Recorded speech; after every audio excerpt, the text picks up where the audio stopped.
Welcome to prime nine news prime time debate.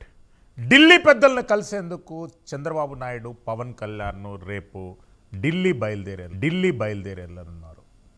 Chandrababu Naidu గారి appointment గురించి అంతా లైన్ క్లియర్ చేయడంలో పవన్ కళ్యాణ్ గారు ఎంతో కీలకమైనటువంటి పాత్ర పోషించారు. మరోపక్క సిద్ధమంటున్నటువంటి జగన్మోహన్ రెడ్డి, యుద్ధమే అంటున్నటువంటి Pawan Kalyan, war one side దిశగా ఆంధ్రప్రదేశ్ రాష్ట్ర పాలిటిక్స్. అప్పులపై అసెంబ్లీ సాక్షిగా అబద్ధాలు చెప్పారంటున్న విపక్షాలు, అవి వాస్తవాలంటున్నటువంటి అధికార పక్షాలు.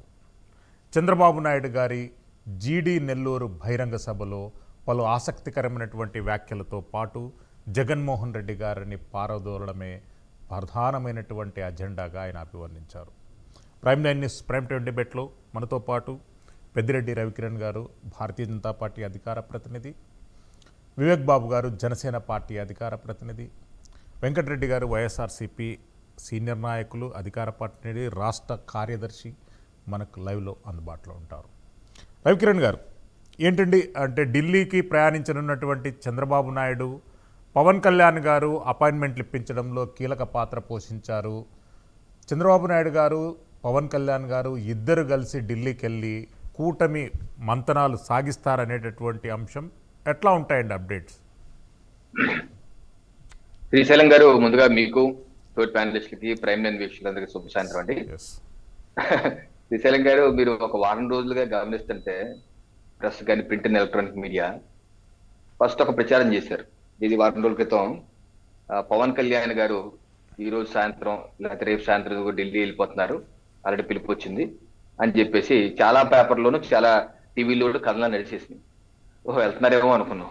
ఇప్పటి వరకు పవన్ కళ్యాణ్ గారు వెళ్ళింది లేదు. అది అయిపోయిన రెండో రోజుకి మళ్ళీ ముఖ్యమంత్రి జగన్మోహన్ రెడ్డి గారు ఢిల్లీ ఒక పేపర్లో రాశారు, ఢిల్లీ వెళ్ళి అమిత్ షా గారికి సాగిల పట్టాకి, ఇదే పడతారు సాగిల పట్టాకి. ఎందుకంటే ఇక్కడ షర్మిల నుంచి అందరూ వ్యతిరేకమైపోయారు, ఇక్కడ ఎన్నికలు గెలవాలంటే అమిత్ షా గారి శరణ్ వేటకి వెళ్తాను. ఇది ఎన్నికలు గెలిపిస్తాకంటే అమిత్ షా గారి శరణ్ పెడితే ఎన్నికలు గెలిచేస్తారట. అదేదో అంటే మేమే గెలుపుతాం కదా, భారతీయ జనతా పార్టీ గెలుస్తారు కానీ వేరే పార్టీని ఎందుకు గెలిపిస్తాం? పోనీ వారిని వెళ్ళారా అంటే ఈ రోజు వరకు వెళ్ళలేదు. దీనికి తోడు మధ్యలో చాలా లెటర్ హెడ్ల మీద, జనసేన లెటర్ హెడ్ల మీద, టీడీపీ లెటర్ హెడ్ మీద, అటు జనసేనకి టికెట్ ఎలకెట్ చేస్తున్నారు, బీజేపీకి ఎలకెట్ చేస్తారు, టీడీపీకి ఎలకెట్ చేస్తారు, రకరకాల గందరగోళం. ఈ గందరగోళం తరుణంలో మళ్ళీ ఇంకో మూడో కృష్ణుడు ఇవాళ మధ్యాహ్నం నుంచి మూడో కృష్ణుడుగా చంద్రబాబు నాయుడు గారికి వెళ్ళబోతున్నారు, రేపు రాత్రికి వెళ్ళబోతున్నారు. ఆయన వెళ్ళి కలిసి వచ్చాక అప్పుడు పవన్ కళ్యాణ్ గారిని కలుస్తారట అని రాశారు. ఇప్పుడు మీరు అంటున్నారు చంద్రబాబు నాయుడు గారు పవన్ కళ్యాణ్ ఇద్దరు కలిసి ఢిల్లీ వెళ్తున్నారండి. సో ఏవి రాస్తున్నారో, ఏం జరుగుతుందో ఎవరికి అర్థం కాని విషయం. అంటే అప్పుడు అర్థం కావడం లేదని మిమ్మల్ని పిలిచి మీతో వివరణ తీసుకుంటున్నాము. మీరన్నా ఒక క్లారిటీ ఇవ్వండి, అందరిలాగా కన్ఫ్యూజన్, క్వశ్చన్ మార్కులు వద్దు ప్లీజ్. నేను అదే చెప్తున్నాను. మాకు తెలిసి ఎటువంటి సమాచారం లేదు, ఎటు టీడీపీకి కానీ బీజేపీకి కానీ. నాకు తెలిసి ఇందాక డిబేట్ వెళ్ళాను, టీడీపీ వాళ్ళు కూడా చెప్పారు టీడీపీ మాకేం సమాచారం లేదని. భారతీయ జనతా పార్టీకి ఎటువంటి సమాచారం లేదు. Press, print and electronic media కొంతమంది రాసుకుపోతున్నారు, దానిలో మాకు ఎటువంటి సంబంధం లేదు. అయితే ఒకటి, పవన్ కళ్యాణ్ గారు వెళ్ళవలసిన అవసరం ఉంది. ఎందుకంటే పవన్ కళ్యాణ్ గారు జనసేన మా మిత్రపక్షం. అయితే వారు మేము జనవరి 16, 2020 నుంచి మిత్రపక్షంగా కంటిన్యూ అవుతున్నాం, ఎన్డీఏ భాగస్వామి వారు. అయితే వారు ప్రత్యేక పరిస్థితుల్లో సెప్టెంబర్ 13, 2023 సెంట్రల్ జైల్లో చంద్రబాబు నాయుడు గారిని కలిసి బయటకు వచ్చి నేను టీడీపీతో కలిసి వెళ్తాను, బయట ఈ విషయాన్ని ఇప్పుడు వరకు కేంద్ర బీజేపీ పెద్దలతో మాట్లాడలేదు, నేను తర్వాత వెళ్ళి మాట్లాడతా అని చాలాసార్లు చెప్పారు. ఆ విషయం మీద వెళ్ళవలసిన అవసరం ఉంది. ఎప్పుడు వెళ్తారో ఏంటో డిస్కస్ చేసుకుంటారు. సో ఏదేమైనా సరే పవన్ కళ్యాణ్ గారు ఎప్పుడైనా వెళ్ళవలసిన అవసరం ఉందో అది బీజేపీ, జనసేన కలిసి ఉమ్మడిగా నిర్ణయం తీసుకుంటారు. ఇప్పటి వరకు ఏదైతే కథనాలు వస్తున్నాయో అన్ని ఉట్టి ఊహాగానాలు. గతంలో ఏ రకంగా ఊహాగానాలు, అలాంటి ఊహాగానాలని నేనైతే వ్యక్తిగతంగా విశ్వసిస్తాను. రవికిరణ్ గారు, అంటే భారతీయ జనతా పార్టీకి ఒక కన్స్ట్రక్టివ్ స్టాండ్ అనేటటువంటిది ఉండాలి కదండి. అంటే ఎన్నికలు ఒక 1 monthలో ఎన్నికల నోటిఫికేషన్ వచ్చే అవకాశం ఉంది.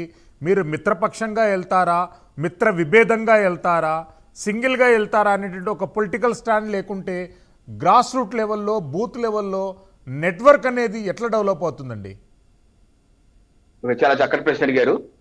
భారతీయ జనతా పార్టీ 7 దశాబ్దాలుగా క్షేత్రస్థాయిలో దేశం ముందు, పార్టీ తర్వాత వ్యక్తిగత చిట్ట చివరాన్ని పనిచేసుకుంటూ వెళ్తున్న పార్టీ. ఈ రోజు 3 స్థానాల నుంచి 303 స్థానాలకు వచ్చిన పార్టీ. మేము పార్టీ పరంగా కూడా ఒక నిర్ణయం ఇటీవల పదాధికారుల సమావేశం 3/1/2024 విజయవాడలో జరిగిన సమావేశంలో కూడా మేము ఒక తీర్మానం చేశాం. ఏంటంటే అది ఆంధ్రాలో ఒక్కసారి, కేంద్రంలో మరొకసారి బీజేపీ సర్కార్, రాష్ట్రంలో వైసీపీ, టీడీపీ, కాంగ్రెస్ కి రాష్ట్ర ప్రజలు అవకాశాలు ఇచ్చారు.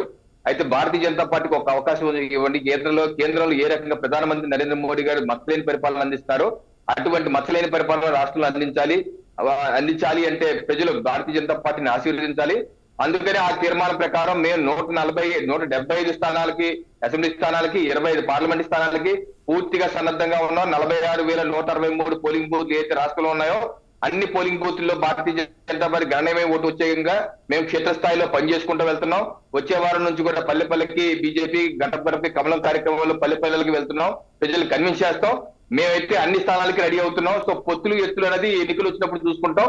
ఏదేమైనా సరే మా యొక్క స్ట్రాటజీ అయితే సుస్పష్టం.